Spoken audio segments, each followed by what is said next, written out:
He always knew what he was doing. You couldn't see it. As a passerby, I couldn't see it. We only saw bits and pieces as he progressed through that painting. And, you know, for a moment, you might have thought he was just doing a mountainscape.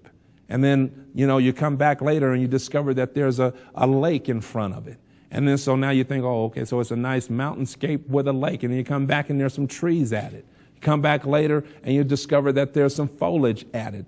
Then later, the clouds and birds flying. And then, you know, when you get to the final analysis, you discover that all of that was just background for this little house that gets placed in the small edge of the corner of that painting. And now, what wasn't even present is now prominent. What was not even seen before now has the front stage. It was always about the little house that was painted, and everything else was the background.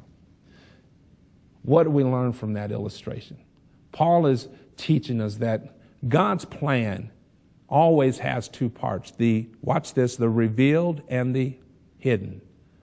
That which you can see, that which you cannot see. But it's always a part of the same plan. Just like the artist, you know, he or she has to start with strokes. When you first start off that painting, big, broad strokes are made.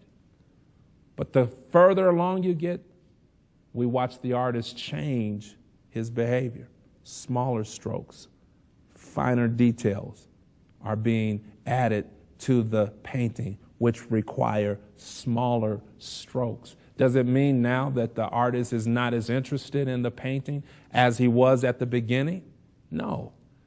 It means now he's trying to bring definition, trying to bring clarity. Stay with me here. Trying to exactly represent what he or she has always intended in their thoughts. Just because God might not be making broad, sweeping strokes in your life right now, and all you can see are, you know, little dots here and there, and then there's a break. You know, little fine print here and there, and then there's a break.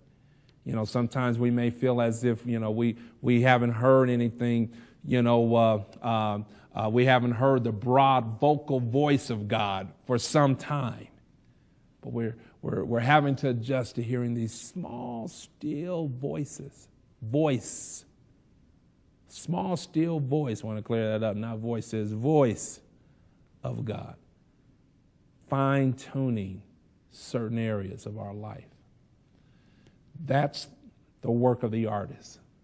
The closer he or she comes to a conclusion, the less invasion we see them making with the brush strokes.